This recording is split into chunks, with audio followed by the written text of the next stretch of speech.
A very good day all. I'm sad that I can't see you, but I'm kind of happy that you can hear me, and I hope that this is going to be clear enough. After we're done with this particular class, be sure to send me any remarks, any questions if something is unclear. Even so, I would argue most of the things that we're going to talk about are going to be clear enough, and most of the things that you'll run into will be made clearer by the assignments that are attached to this. So we're going to look at storytelling, specifically the fairy tales. Over the course of the next 2.5 years, 3 years, we are going to work at something that's called intertextuality as well, which is how have stories inspired other stories? How are certain stories still here in books, in movies, and stuff like that? And that's what we're going to try to analyze right now. We're going to dive into that first. So fairy tales are learning objectives. We're going to look at how certain Cinderella stories, I'm fairly sure you know Cinderella, between different cultures, how they work. What are the similarities? Are there huge differences?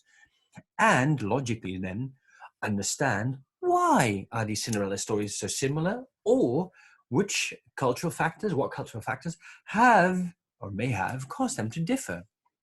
You can perhaps imagine that if there's a Cinderella story that you've heard, and there's a Cinderella story in Papua New Guinea, that there might be some differences there purely because of a different background. The things that you're going to work on now, as in this is what we're going to work on for the next 2.5 weeks. You're going to do two things. One is you are going to record a presentation where you are going to compare Cinderella stories, and you're going to explain how and why they are different. This is literally something that I'm going to save, but you could save as well. You should perhaps save, because if you're going to continue doing the IB, this is gold. This is something you can use for the next 2 years, really. And the other assignment is you are going to write an individual Cinderella story, completely original, and you're going to tell me how that story reflects your own personal background. So, why are we looking at fairy tales? Well, fairy tales have been around for a long, long time. They're known, they're loved. Everyone, I'm fairly sure everyone in this class has seen, has heard a Cinderella story, Red Riding Hood, Aladdin even. They exist in every single culture. And specifically, these fairy tales can teach us something, not just about where we come from, but also who we are. They tend to teach us something about ourselves. So these are many reasons. The other is, as I've just explained, this is important for the next couple of years. This is something that is both fun and useful. Now, how we're going to look at fairy tales? Okay, so we're going to look at what's called the areas of exploration. The IB now requires us to look at texts in a way that is defined by 3 different ways of reading. So what is the lens that we're going to take to look at the stories? Which particular way of looking at what has happened are we going to take? And these 3 ways are called readers, writers, and texts, time and space, and intertextuality. This is something that we'll dive more into as we as we come close to the end of the year. But it's specifically looking at readers, writers, and texts. Okay, so you have a reader, a writer, and a text. How do they work together? Time and space looks at, so there's a text, but where and when was it published, and where and when was it read, and how does that influence things? And the other thing, and that's what I started off with, the intertextuality, how do texts influence other texts, or which texts have influenced the text that you're reading? So see, Shakespeare, he's a reader, writer, text kind of guy. So everyone has read Shakespeare. Well, that's not completely true, of course, but most of you have heard of Shakespeare, I'm guessing. What does that do to you? If you're going to read Shakespeare, what does that mean? And that's pretty much it. So questions that you can look at are, how are we affected by texts in various ways? So what effect does a text have? But also, how do they construct and express meaning? I'm going to rush it a bit. So time and space. We've read Persepolis. This is a perfect time and space kind of book. How important is it to know the cultural or historical context to the production of the text to receive it? If you hadn't known about the history of Iran, if you hadn't known about for instance, the Islamic Revolution or the 100 Years of War that came before it, would you have looked at the book in the same way? I don't think so, but I don't know. Margie is a young woman trying to fight, for her right to exist. By it being produced in Iran during an Islamic Revolution, this has far more of an impact than when it would have been a girl in the Netherlands in 2020. I would argue still. So that's time and space kind of thingy. And intertextuality, as you can see now, sorry, are there classic texts? This is the thing for me mostly. That's the fourth question here. Shakespeare is generally considered the classic writer. And I hate that. I hate that with a passion. Are there certain texts that you should have learned or should have read before you can call yourself a reader, stuff like that? But also, which similarities are there? Which differences are there? You have text types such as poems. Are poems the same around the world? Do the poems affect each other? Stuff like that. So yeah. But now, let's look at storytelling. I so hope that your parents have read to you every night, or at least when you were younger. I can kind of guess that that's not happening now anymore. But still, I do hope that you have been read to. I know I have been. We had these books by Disney, which had a story a day. And I have vivid memories of my mother and my father reading a story to me every night when I was, I guess, 5 or 6 or something like that. And it's amazing. I still do that now. I love reading to my kids. So storytelling has and take your time. You can pause this, of course, and you can read through it and see what happens. But what this is a quote from Yuval Noah Harari, as you can see, from the book Sapiens, in which essentially what is said here is humans are humans because of language. And this language is not just because you need to show the other one where the meat is, where the honey is, sharing information. However, it's gossiping. It is talking about each other. It is telling stories about, have you heard what they have done? I'm going to tell you something now.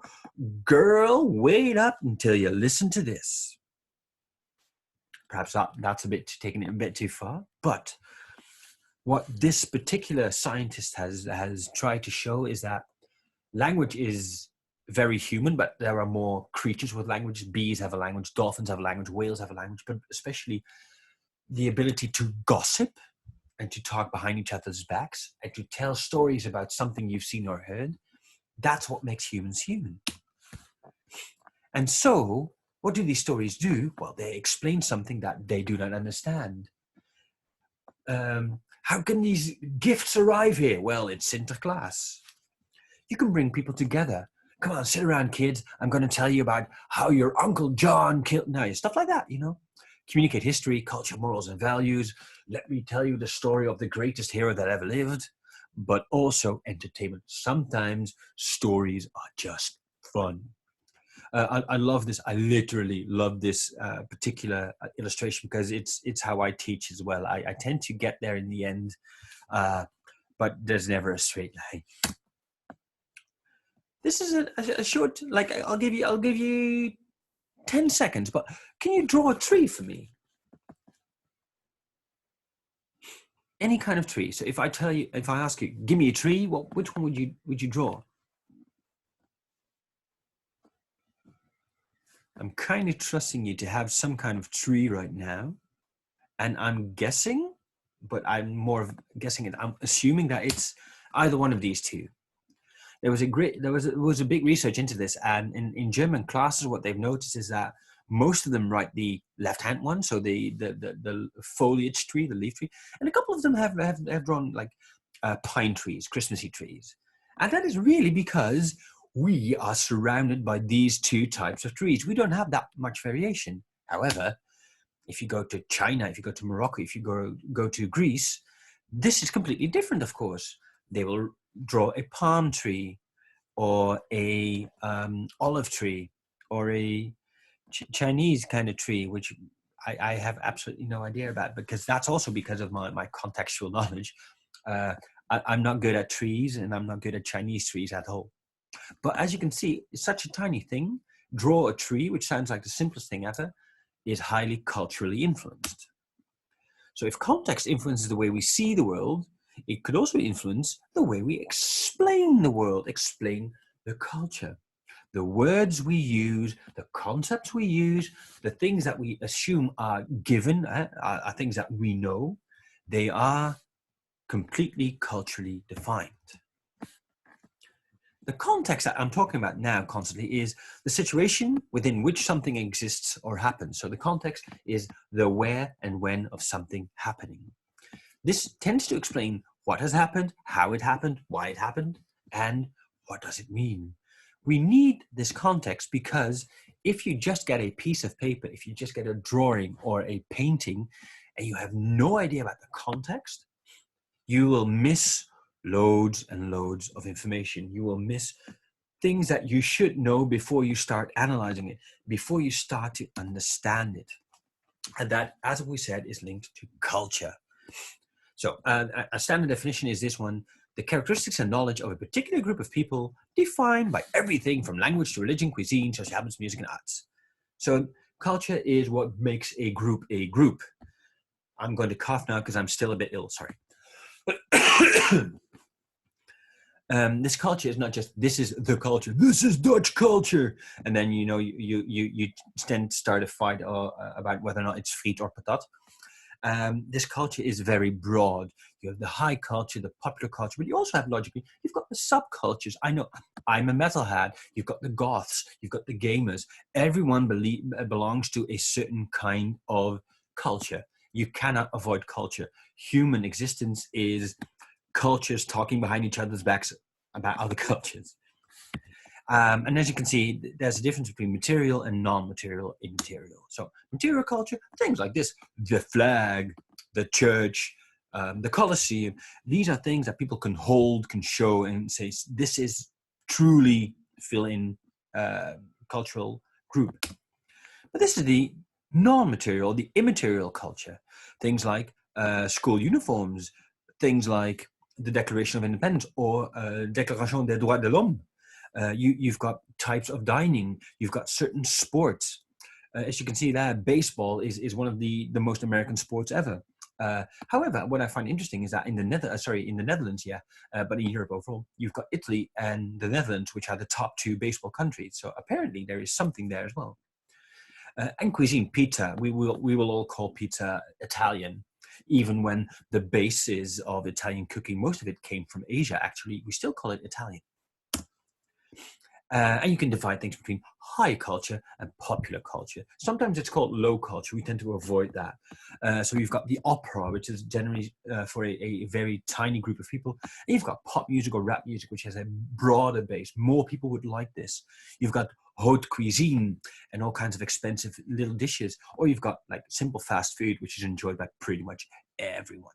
And this division between high culture, popular culture, material, non-material happens everywhere. So why culture? Well, when you're looking into the context, you should look into the setting as well as the author's environment. So you need to look at this author's historical background. Where did he come from? Where did he go? Political situation at the time, perhaps, social and cultural biases, religion, etc. So these are things that we should look at anyways. We tend to talk about language in its cultural context, and that means we have to look at how has culture influenced this text that was created, but especially the language that was used. And that is the basis of storytelling. So what shapes how we tell stories? The culture. What are your traditions? What's your lifestyle? Etc. etc. Who are you talking to? Which situation do you find yourself in? This particular picture with the boat and the figure, I've asked my class, okay, what's your first idea? And that tends to be something along the lines of, oh, it's a kind of pirate fantasy story. But then, as far as I'm concerned, this could also be the story about a marooned sailor who has been visited from the grave and is now trying to get away. Or there's a boat there and it's a ghost boat trying to save the ghost captain there. I don't know. All of this is down to my culture. My culture has I'm from Brabant, right? So that means that my culture is highly simplistic. We don't have boats. We don't have pirates. We don't have money. We don't have palm trees. So I just go full on Disney Pirates of the Caribbean style. However, you can imagine that someone who's grown up in Trinidad and Tobago, for instance, or in Suriname, or on any island that has a history with piracy, will look upon this in a much different way. So yeah, language and identity are linked together. So the language I use, it doesn't reflect me, and I do hope you can talk the language you want to talk with me, because I don't care about how British you sound. Are you the same kind of person? However, do you speak differently to different people? I would say, yes, that happens a lot. You wouldn't use the same vocabulary, etc., with your friends as you would use with your grandmother, or with the principal of the school, or with the prime minister. So the way we speak can reveal our origins, my soft G, for instance, but what about the way we write? Well, the way we write is embedded in the culture again. And we look upon these as three different main storylines. So you've got myths, legends, pardon me, fairy tales or folk tales. So myths tend to be the narrative of a fundamental societal event. So it's the big origin story most of the time. So how was the universe created? How was this specific continent created? North Korean leadership, my favorite is that Kim Jong-il, who was the father of Kim Jong-un, when he was born, there was a swallow heralding his birth. And when he was born, 2 stars came out, and there were several rainbows in the sky and stuff like that. There's a myth there which shows, look how special we are. And the main characters in these myths tend to be gods, demigods, or supernatural humans.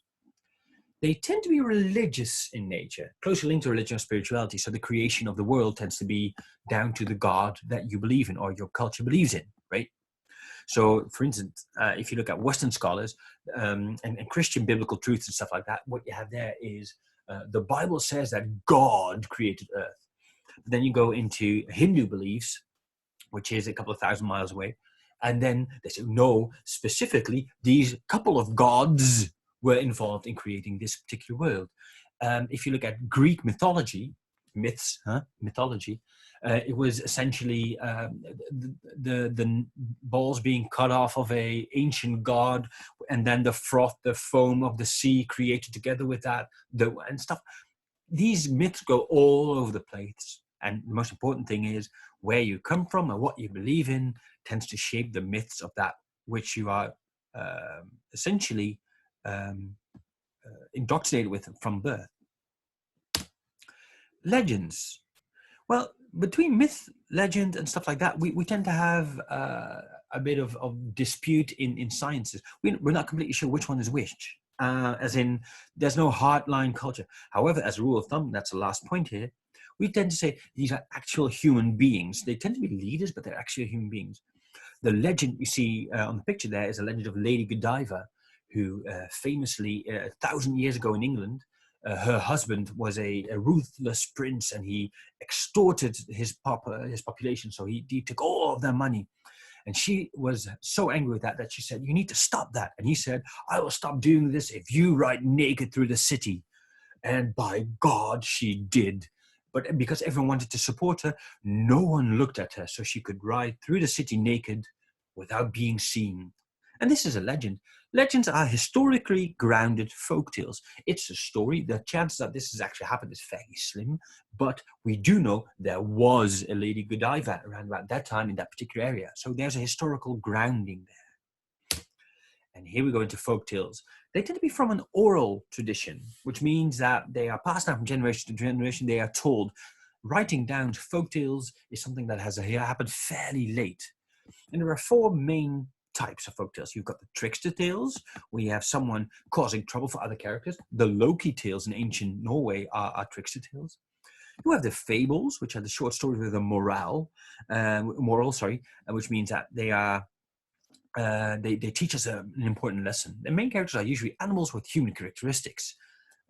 Aesop's fables, where you have the crow and the, well, now I need to be careful. Yeah, the crow and the squirrel, and the crow tends to steal things from the squirrel, and then he gets hungry and stuff like that. Beauty and the Beast is also a fable, of course. These are fables. The pourquoi stories, pourquoi, vraiment, which means the why story, so explaining why and how. If you remember, if you've read, yes, you have, of course, Things Fall Apart, there were loads of Igbo stories on why mosquitoes buzz, or why the shell of a turtle is in fragments. So they explain things. And the last one is the fairy tales. These tend to be traditional stories written for children, and they have imaginary creatures and magic.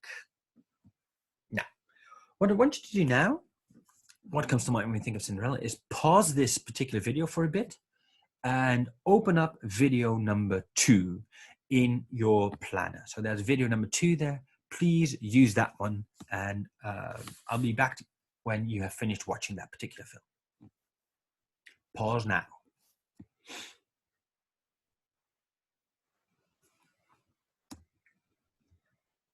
So what we're going to look at now is, what does that mean?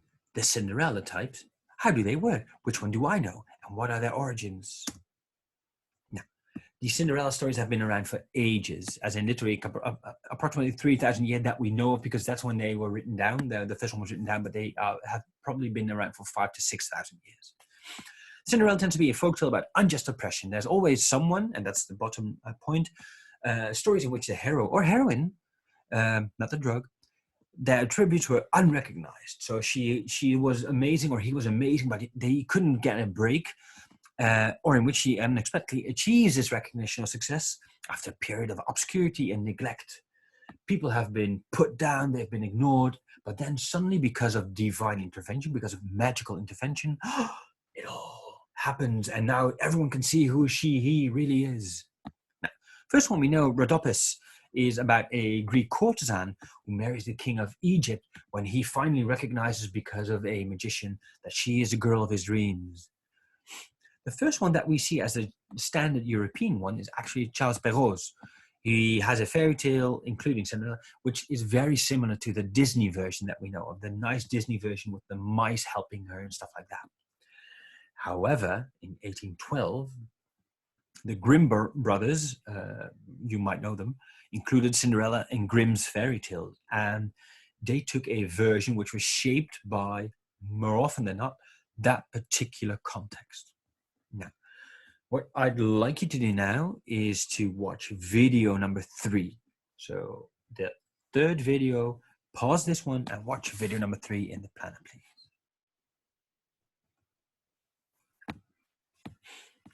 And this is where we end right now. Next week, I'll have another class.